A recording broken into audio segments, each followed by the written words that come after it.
যারা ধনী টেকাওয়ালা সম্পদওয়ালা এরার মোহর এটা রসুমাত হইতো, বড় গরিব মোহর বেশি হইতো, গরিবর লাগিয়া দুর্বল যে তার লাগি ভাতিমি বা আরও নিছে 60,000 80,000 1 লাখ। এর লাগি বিশেষ করিয়া মা গো তোমারে আমি একটা মোহর দিলাম, যাওয়ার সময় তোমার সঙ্গে আমি প্রচুর সামান দিয়া দিলাম, তোমারে আমি চাইলাম, যার কারণে শরীয়তে কইছে একদিকে মহিলা পাইল মোহর আর অপর দিকে কি পাইল বলে স্বামীর বাড়ি যাওয়ার পরে বাবার বাড়ির সম্পদরা বার অর্ধেক। বাইয়ে যদি 1 বিঘা বই না 1/2 বিঘা, যদি মহিলা স্বামীর বাড়ি যাওয়ার পরে যদি সুখে শান্তিতে খাইলায়, বেশিরভাগ তোলা চলের খাইতরা মাঝে মধ্যে বেড়া লাগে, খাইলায় স্বামীর বাড়ি খুব সুখে একার বইনটায় কোনো বাধা নাই। বইনা যদি কয় বাবার বাড়ির সম্পদ নিতাম চাইয়ার না, কিন্তু আমার সম্পদ খান আনতে আলগাইয়া দেও, দিলাইলা বাই আনতে নিয়ম হয়েছে দিতা, দেওয়ার পরে কইতা আমি ও সম্পদ খান আন 4 বাইরে বাঠিয়া দিলাইলাম বা 3 বাইরে আমি দিলাইলাম। এখন কইবা 3 কেনে কইলা, হয়তো বইনে 3 জনে বেশি চাইন বনি বাড়ি যাইন, বইনডে চা খাওয়াইন, বইনডে নাইও রানন, বনির ভাই সব সময় চাইন। আর এক ভাই আজ 7-8 বছর হয়ে গেছে খোঁজ খবর নাই, না ইফতারি, না বনির বাড়ি যাওয়া, না বনির বাড়ি বাগনির বিবাহত যাওয়া। ই বাইরে দিবনি কোন চায় জি না, ও ভাইয়া কইবা বইনে জ্বালাই দিছে রে, দিছে না আমার বইন নি কইবাই না কোন চায় গই লগে তাইর কাছে এখতিয়ার বলে না না সমান দেওয়া লাগবে বইলা না, তাইর সম্পদ তাই ভাইয়া যদি আমি 2 বাইরে দিই, 2 ভাইয়া আমার সাইড হেনতানডে আমি না রবা, আমি না, আমি লেখিত করিত আমি দিয়া। কিন্তু বর্তমান ইলা বইন তো করতা না, সব ভাই এনতে দিবা। আর যদি দেওয়াত লাগি যান বেশম করিয়াতে মায়ের লাগবো, মায়ের খালি গদা লাঠি আর লাঠি লাগবো, ফলা না এখন চায় মায়ের না, আল্লাহকে আসতে মায়ের না, ফসাদ না। বনির হক বইনে কইলে বার করে দিলাইতা, বাড়ির সম্পদ বাবার মিরাস বাটিতে বার করিয়া দিলাইতা। বইনে নেক চায় না নক কিবা তো তুমি তেন খাও বাদে নিমু বসাইয়া রাখতা বনির সম্পদ। তারপরে থাকছে গিয়া কোন বোন গরিব অসহায় স্বামীর বাড়ি আছে, আপনার আমার বোনের কাছে জিজ্ঞাসা করতাম, বোন গো স্বামীর বাড়ি কষ্ট কর দেখ, গড় দোয়ার নাই, বইনে কষ্ট করের দেখি আর গড় তেমন ঠিক নাই। তখন ভাই আনতে পরামর্শ করিয়া বলে বনের সম্পদ খান আনতা বিক্রি করিয়া আমরার বইনডে এখন গড় বানাইয়া দিলাই, যতদিন স্বামীর বাড়ি থাকবা জীবন কাটাইবা মোটামুটি শান্তিতে গড়র তলে বইন গুতা রইয়া মরব। আমরার বাড়ির দলান পাখা বাবায় বানাইয়া থইয়া গেছলা, আর বইন দেখা যায় বাঙ্গা গড়র। বাইয়ান তোর কি দুঃখ দয়া নাই রে, বাইয়ান তেইলা ব্যবহার জমিন করডাম আছে ইলা সেইয়া দেখবা বাইর বাড়ি ফার্স্টটা ভেন আর বনিন তোর বাড়ি এগুবেন, ও কুটাত হি কুটাত নাই। তবে ওই সম্পদ দিতা জানে হন না, কোনো সুরত নি খালি খাওয়া যায়, কোনো সুরত নি খাওয়া যায়। যার জন্য আল্লাহর বান্দাগান খেয়াল করেন, ওয়াকলুর রিবা ওয়াকলুল মাল আল ইয়াতিম, এতিমর মাল খাওয়ার তাকি ফরর হক খাওয়ার তাকি বাঁচার চেষ্টা করতাম আমরা। ওয়াত্তাওয়াল্লি ইয়াউমাজ যুহফি, আর পাক দামন মর্দর অত্তাওয়াল্লি ইয়াউমাজ যুহফি, জিহাদর ক্ষেত্রে ময়দানও গিয়া তুমি তার ফিট দিয়ে ঘুরিয়াইও না, বালাখামো আগ বাড়ি অফিস দিয়ে ঘুরিয়ে আসিও না, এটা রাসূলুল্লাহ নিষেধ করছেন। ওয়াকাজফুল মুহসিনাতিল মুমিনাতিল গাফিলাত, পাক দামন মর্দ এবং আওরতর উপরে তুমি তার না হক তহমত তুলাই যাইও না। বাবা আল্লাহ আপনারে আমার সম্পদ যতটুকু দেখ না কেন, সম্পদ দিলে সম্পদর যাকাত দিয়া যাইবা, আপনার জীবনে ফায়দা হইব। সম্পদর যদি যাকাতর মালিক যাকাত দিবা, সদকা খয়রাত মাঝে মধ্যে যা পালন করবা, আল্লাহ রাস্তার মধ্যে কম বেশ দেওয়ার চেষ্টা করবা, সম্পদটা পাক্কা থাকবো। দিনে দিনে আল্লাহ দিব, আর একবারে যদি বন্ধ করিলাই একবারে আল্লাহ বন্ধ করিলাইবা। দুনিয়ার জমিনের মধ্যে যা কিচ্ছু আছে কিয়ামতের দিন কামে লাগবে না। ইয়াউমা লা ইয়ানফাউ মালুন ওয়ালা বানুন ইল্লা মান আতাল্লাহা বিকলবিন সালিম। দুনিয়ার মাল আওলাদ এগুলা দুনিয়াত, এগুলা আখেরাত কিচ্ছু খাম দিত না, এগুলার তাকে আখেরাত তেমন ফায়দা হইতো না। ও আয়াতুর ব্যাখ্যাত একটা ঘটনা আনছেন মুকাশাফাতুল কুলুব ইমাম গাজ্জালী রাহমাতুল্লাহি তাআলা আলাইহি আনছেন। কিছু জায়গাত কিছু কিছু বাড়ির মালিক আছেন কৃপণ, কৃপণ বুঝাইছো না রে, কঠিন মানুষ। আর আমরা কই না সিরিয়া, আমি একদিন এক সিরিয়ালে দেখলাম যেন খটাই যেন খটাই খটাই ওলা চিড়া এক ফ্রেন্ড লাগাইছে রে বাবাই, জীবনীটা দেখছি না ওলা চিড়া বুঝাইছেন নি, মাছ আনিয়া খায় না, সবজি দিয়া আবার নে থই দেখো ও গন্ধ হয়ে গেছে খাই নিতে বুঝি। ওলা দৌড় মানুষ দুনিয়া একটা দেখাইছে, একটা অভিনয় করছে, যার কারণে বিশেষ করে কোনো জিনিসটাকে সবক লওয়া যায়। ইলা কৃপণ দড় মানুষ তখন না নিলা কোনো সময় শক্ত মানুষ, মাস সপ্তাহ 10 দিনে একদিন আর মাঝখানো সুটকি আর নিরামিষ। সম্পদ যদি আছে রে বা খাকুয়া গরর মাংসরে খাওয়াকুয়া, বুঝাইছেন নি মা? খাকুয়া গরর মাংসরে খাওয়াকুয়া, মাংসরে খাওয়ানি মেহমানদারি করা, এটা ইসলামের মধ্যে বালা কাম। কৃপণ এক ব্যক্তির একটা ঘটনা আনছ। এই ব্যক্তি ওলা শক্ত উঠিয়া কইছে গরর বিবিরে, আমার যেটা গড় খানি আছে ইটা খানি তুমি খাইবাই, যা খাও আর আমারে খাওয়াইবাই, যদি খেওরে খাওয়াইবাই তোমারে আমি তালাক দিলাই। বুধ ভাইছেন কিতাবর লেখা হলা তালাক দিলাইব। হইও তো বেটা বাইরে গেছে, আর আখতে একদিন ভিক্ষুক আইছে বাড়ি। ভিক্ষুক ব্যক্তি বাড়িতে আসার পর বাড়ির মালিকনির কাছে, মহিলার কাছে চাইছে, আমি একজন ভিক্ষুক, অসহায় ব্যক্তি, আমারে থোড়া খাওয়ার দ্রব্য জিনিস দেন। তখন মহিলাদের দিল আল্লাহ নরম দান করছে, মহিলাদের মনটা বড় কমল। তখন মহিলা যেহেতু ভিক্ষুকে খুঁজিছে, ভিক্ষুকরে কোনোদিন খালিয়াতে ঘুরাইয়া দিবা না, আল্লাহ বেজার হয়ে যেতে পারেন। সে অসহায় ব্যক্তি ভিক্ষুক আপনার বাড়িতে আসছে, সে যেহেতু বেসাহারা খেতার নাই, ভিক্ষুক ব্যক্তিরে আপনি ঘুরাইয়া দিতা না। এক জিনিস খেয়াল করবা, এটা আমরার ইসলাম ধর্মের মধ্যে নিষিদ্ধ নাই। আমরার দেশের মানুষ খাওয়ার থাকলে ভিক্ষুকরে ভিক্ষা দেই না। কইবা বুঝি হকির হইবা বুঝি জি না, এটা হইলো সনাতন ধর্মের মানুষও আমরা লাগে না। ভিক্ষুক আইসে জলদি ভিক্ষা দে, তারে বিদা করো, আরো 3 বাড়ি আর দিতে পারত।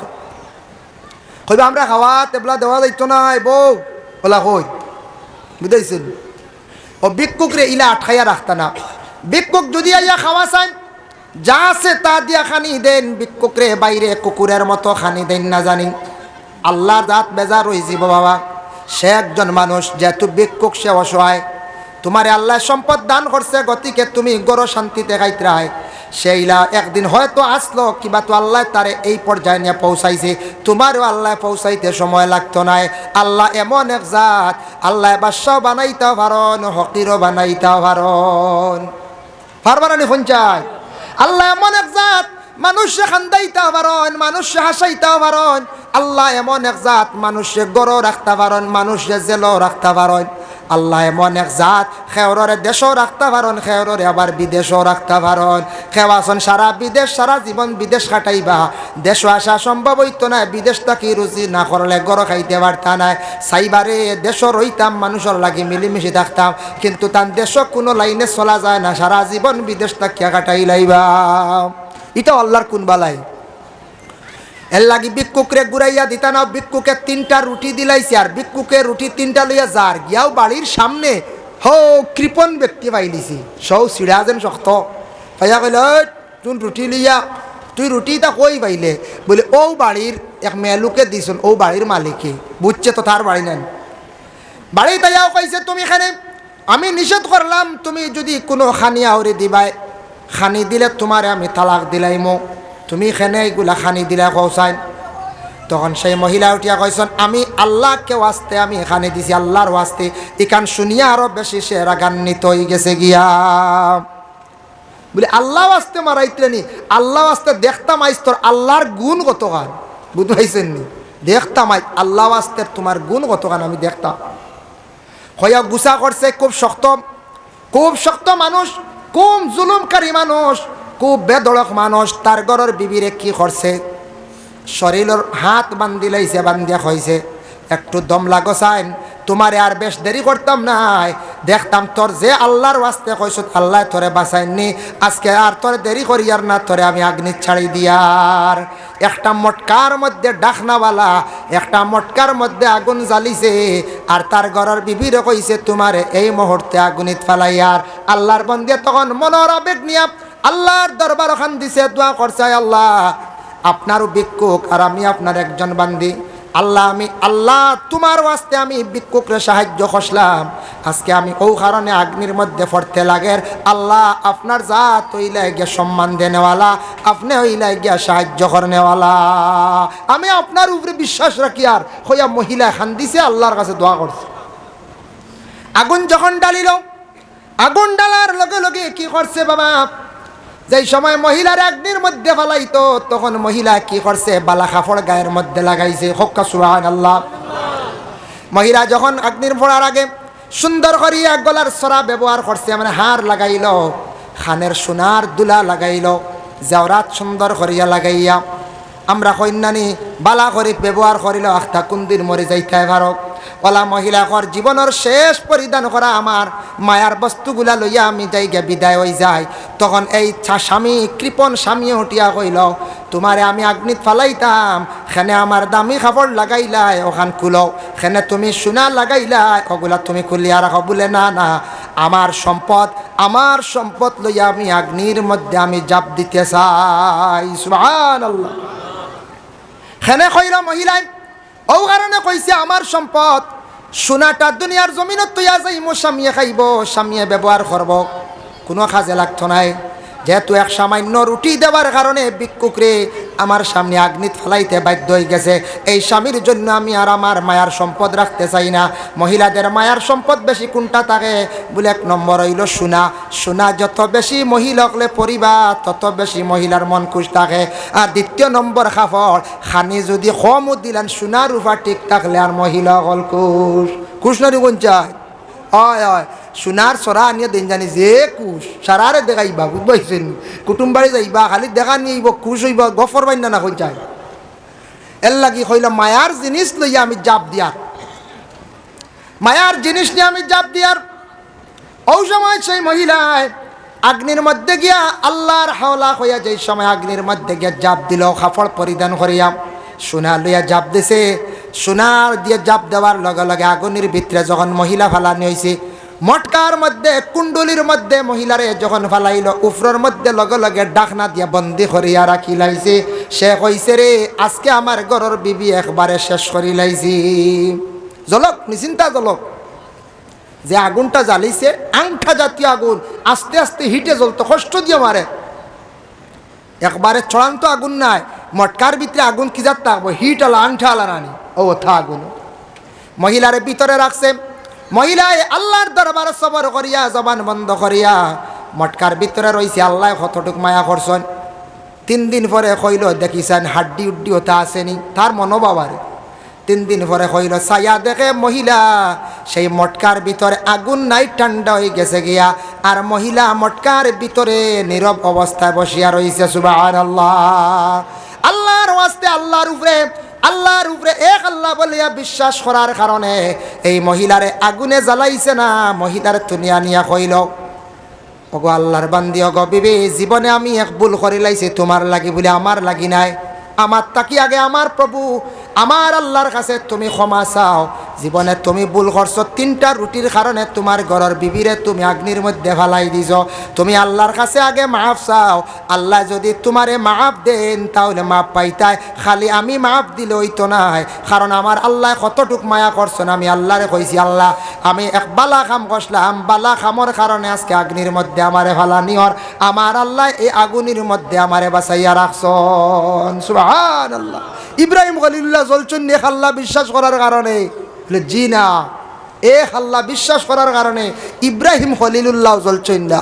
ভূতবৈত্রাণী এর জন্য বিশেষ করিয়া সোনা যেটা আছে পুরুষের জন্য ব্যবহার করা হারাম, মহিলাদের জন্য থাকছে গিটা হালাল জায়েজ। সোনা পুরুষে ব্যবহার করতে না। কোনো জায়গাত আংটি দান করা, সোনার আংটি ইলার করবা না, কারণ পুরুষে ব্যবহার করিলাই তো পারে গুনাগার হইবা। এমনি মোবাইল দেখা, ভালো গড়ি দেখা দান করবা, আরও বিভিন্ন জিনিস আছে। এই সোনা এটা মহিলাদের দেখা, পুরুষের জন্য যেহেতু হারাম, সোনা এটা আমরা পুরুষে না দেওয়া খান বালা। সত্রে আওরত খুলিয়া যদি কেউ চলে হারাম, টকনু পরিধান করিয়া টকনুটা ডাকে ইমাম আবু হানিফা রহমতুল্লাহি তাআলা আলাইহির কওল হইল কাপড় পরিধান করা হারাম। আপনার আমার সত্রে আওরত তাকি নাভি পর্যন্ত ডাকিয়া রাখা ফরজ। কেউ যদি এর অংশ যদি বাহির করে তাহলে সে হারামি কাজ করল, গুনাহগার হইল। তার জন্য বিশেষ করে আল্লাহর বন্দেগান, কোনো মানুষে খাওয়ার বেলায় যদি তার মুখের মধ্যে মুস যেটা আছে কিছু লম্বা, যেটা খাইতে সময় মুসর মধ্যে কোনো জিনিস লাগি যায়, ফানি লাগছে, যে কোনো জিনিস লাগছে, ইলা যদি মুস যদি দইয়া যদি ভিতরে যায়, নিষেধ আইছে হয়তো মুস দোয়া ফানি বা কোনো জিনিস খাইন যদি ই অবস্থায় খাওয়াটা তার লাগি হারাম হয়ে যায়। বাট্টি হইতো খাঞ্চি দি কাতরাইয়া রাখতা, এটা লম্বা না। আল্লাহকে আসতে বাট্টি করিয়া খাঞ্চি দিয়া খাতরাইয়া ছোট্ট করি রাখকা, সুন্দর করি রাখক এক সাইজে, আউরি না ওলা বান জুইয়া বিতে দিয়ে আমার গিয়া দেখা যায় না মাঝে মাঝে, বাইন যে ভিতরে টুটোর একেবারে আধা কান লই নিস, ইলা না। ইলা আমরা কসু শারিফ ইসকা সুন্নতে ইব্রাহিম তফসিরে জালালাইনের মধ্যে লেখছেন মুস্টারে কাঞ্চি দিয়ে কাতরাইতায় বাট্টি করিয়া রাখতা, এটা হারাম। এইভাবে ব্যবহার করা হইল কি হারাম। আল্লাহর বন্দেগানের জন্য বিশেষ করিয়া আপনাদের কাছে আমি হারাম সম্পর্কে যতটুকু আলোচনা করলাম, আল্লাহ আমরা প্রত্যেকের তৌফিক দিতা, বিশেষ করে হারাম খাবার থাকিয়া হালাল রিজেক বাবা জীবনে খাইন। আপনি ফায়দামন্দ হইবে, হারাম খাইলে দিল মুর্দা হয়, হারাম খাইলে ব্লাড মাংস হারাম হয়ে যায়। আল্লাহর ইবাদত বন্দেগি করতে আপনি জীবনে মজা পাইতাই নাই। আর হালাল রিজেক কাকুয়া ইবাদত করতে মজা পাইবা। হালাল রিজেকটা আল্লাহ পাক রব্বুল আলামিনের কাছে পছন্দনীয়। এর লাগে হালাল রিজেক হালাল সম্পদ খামাকুয়া স্থায়ী থাকবার, হারাম সম্পদ অস্থায়ী বেশি দিন যায় না, এটা নষ্ট হয়ে যায়। চুলো কাটিং করা হারাম। ফেরাউনের মধ্যে দুইটা বৈশিষ্ট্য খাসিয়ত আসলো। ফেরাউন চিনুনি? ফেরাউন ফেরাউন ফেরাউন হো যেন আপনার মুসারে যে জ্বালাইছে আর বিবি আসিয়ারে যে কষ্ট দিছে, হ্যাঁ হো ফেরাউন। ফেরাউন সম্পর্কে একটা ঘটনা আনি, বাট্টি ঘটনা, ওটা খুঁয়া আমি শেষ করিলাম। আমার সময় শেষ, ফয়েজ আহমদ সাবাইবার সময় গেছে গিয়া, ইতিমধ্যে আইয়া পড়বা, টাইম শেষ। হযরত সালমান ফারসি রাদিয়াল্লাহু তাআলা আনহু থেকে বর্ণিত। আচ্ছা, সালমান ফারসি রাদিয়াল্লাহু তাআলা আনহু থেকে বর্ণিত, তাই বর্ণনা করডা বলে ফেরাউনে তার ঘরের বিবিরে খিলা মারতো, জানেননি? ফেরাউনি মায়ের ঘরের বিবিরে কিলা মারতো, হাত আর ফাও। সর্বশেষে একদিন মায়ের রইল হাতর মধ্যে লুহা মারছে, বাম হাতর লুহা, ফাত লুহা মারিয়া ওলা একটা গাছের মধ্যে কইছেন কিতাব লেখা গাছ বা তক্তা, ওটার মধ্যে মারিয়া আসিয়ারে সর্বশেষে একবার নদীর মধ্যে রাখছে, নাউজুবিল্লাহ ফাইলা। এর আগে কিলা মারছে বলে ফেরাউনে হযরতে আসিয়ার মুখটারে করাইয়া রৌদ্রের দিকে তাকাইয়া অনেক সময় তার ঘরের স্থিরে রাখছে আসিয়ারে বলে খেনে রাখলো। যেই দিন জানি লাইল আসিয়া একজন ইসলাম দরদি মহিলা, কলমা বিশেষ করিয়া কলিমা পড়নেওয়ালা, তাইন বিশেষ করিয়া কোনোদিন ফেরাউন ডে সর্দার মানছেন না, খোদা মানছেন না। হয়েছেন তুমি আমার স্বামী, তুমি অতদিন জানছো না, কিন্তু আমি তোমার এগুলার মধ্যে নাই। এইভাবে ফেরাউনে তার স্ত্রীরে কলা মায়ের মারত। এর লাগি এখনো পর্যন্ত মানুষে হয় বলে গিয়া যাত মায়ের মারছে রে বা ফেরাউনি মায়ের হই নানি। আরও মায়ের কথা কইয়া না, আরও আছে। কিলা মারছে, কিলা ডান্ডাইল, কিলা রদিত করাই রাখতো, কিলা খিল মারিয়া রাখলো, কিলা চুলমুটির দরিয়া ঘুরাইলো। ইয়া আল্লাহ, এটা কিতাবও দেখে আমার ডর লাগি গেছি, বুঝাইছেন? সারা কইল হইতো না, আমরা মায়ের শিখিলাম, কই দেখি ঘুরাইয়া দেখিছে, বুঝাইছেন? হ্যাঁ, একবারে কইতে পারে দেখি লিতা আল্লাহ রাসুল মুড়ির ধরে কিলা ঘুরাইল কোন কৌশল। জি, এর লাগে সারা কইয়ার না কিলা মায়ের মারছে, যার কারণে বিশেষ করিয়া ফেরাউনি মায়ের বড় বাদ্য মায়ের বড় বাদ মায়ের মারছে খারে বিবি আসিয়ারে। ফেরাউনের দুইটা বৈশিষ্ট্য আসলো বড় খারাপ। একটা হইল চুল আগে দি বার করা, তো কি দিলেও চুল আগে দি বার হয় না, একগুলো চুল আগে দি তার বার করিয়া কাটিং করতো। এটা কিন্তু ফেরাউনের খাসলত আসলো। বাবা যুবক বাইরে, তোমার জীবনে চুল দিয়ে আগে দি ডিজাইন করিও না। ডিজাইন তো নাই, তবে সাইজ করিয়া রাখিও। কপাল গুড়িয়া চুল ইটা ডিজাইন করিও না। ইটা আসলো কার বলে ফেরাউনের। আর 2 নম্বর আসলো বুতাম কুলিয়া চলতো গলার গুণ। এগুন করলে কি তো জানেননি, সিনা বার করিয়া আটার আনে কোন যায়। ওই দেখো সিনা আমার ইকা 36 ইঞ্চি সিনা ডরাইতা, হে তারও 36 ইঞ্চি সিনা বার করিয়া খালি আঠিত, বুঝাইছেন ফেরাউনি। এর লাগে বুতাম এগুলো লাগাইতা, এগুলো লাগাইয়া রাখতা। নিয়ম হয়েছে শার্টর পাঞ্জাবির, যদি দেখা যায় না লাগানোর সিস্টেম পারি না, গামছা এখান দোলে এক লাইনে গুড়িয়া রাখতা। ইগু বার করিয়া যদি খালিওয়ালা আটত যদি, তা ফেরাউনের এই খাসিয়ত আসলো। ও হে বুতাম লাগাইতো না। আমরা দেশে এখন স্ট্যান্ডার্ড আরম্ভ হয়েছে, শার্টর অনেক কফ দেখবা, কফ অন বুতাম থাকতো না, অন তাকে বুতাম একটা শার্টের বুতাম লাগাই না। আপনার কিছু এক গুরু বাইন আছেন, ওলা আলি বাড়িয়ার খালি, বুঝাইছেন? আমি আপনি জিজ্ঞাসা করলাম, কইলাম রে ভাই বুতাম লাগাও না, না এটা এখন লাগাই না, বর্তমান সময়ে ওলা চলে আর দেখছি বুতাম বুঝি না লাগাই আরেক স্টাইল দিয়ে বাবা, ওলা বাড়িয়ার খালি 2 হাতের বুতামগুলা। ইটা কি জাতির আন্দু স্টাইল, বুতাম লাগাইলে সুন্দর না কোন যায়। দোয়াই আল্লাহর ইটা থামাইও না আমার যুবক ভাইয়ান। যার কারণে বিশেষ করিয়া মাশাআল্লাহ আমি আমার হারাম সম্পর্কে তোরা আলোচনা করছি। বিশেষ করিয়া কৃপণ ব্যক্তির ঘটনা কইছি। কৃপণী করিয়া হারসিনি ঘরের বিবির আগ্নি জ্বালাইতো, জি না। এর লাগে কিফটাবি না, কম হোক বেশ হোক, মসজিদ মাদ্রাসা অর্থাৎ আল্লাহ আস্তে আমরা তুড়া দিতাম নি না কোন চাই দিতাম। আপনার মসজিদ ইবাজুর মাঝে সবচাইতে বড় মসজিদ কইলে নোয়াগ্রাম দলগ্রাম বড় বড় মসজিদ, এই মসজিদের খাজ আগে এক ধাক্কা বড় কাজ হয়ে গেছে গিয়া, এখন খাজ আস্তে আস্তে ওর ওলা আস্তে আস্তেও বালা ওই তো। আর বিশেষ সরিয়া খাস সরিয়া আমিও দোয়া করমো মসজিদর গড় খানো যে জেলা ভারণ তোরা যদি সাহায্য করেন এক দোয়া করে রাইমো মসজিদর গড় সাহায্য করতে আল্লাহকেও আসতে সাহেব দাঁড়ো প্রাক্তন ইমাম সাহেব দাঁড়ো। আমিও রবাই কয়দিন ইমামতিতে আসলাম মনে আর নেই তাহলে কইতে পারতাম মুরব্বী হলে হয়ে যাওয়ার মনে 2.5-3 মাস রইলাম বাদে গেছি গিয়া। যাই হোক এর কারণে বিশেষ করিয়া আমিও এক প্রাক্তন ফুন্না ইমাম মেইন কুঠি ইমাম মেইন জড় করা বুঝতে হয় এই একবারে মরার আগ পর্যন্ত স্থায়ী। যার কারণে বিশেষ করে ইমাম সাহেব হল সাহেবও আসন আল্লাহকে আসতে চাই আর মসজিদর গড় খানো ওখানটা ফুরিত আইজ আসন খাইল না জি একটা আগর গাছ মাশাল্লাহ আমার মনে দাদায় একটা আগর গাছ দিবা না রে তাকবীর।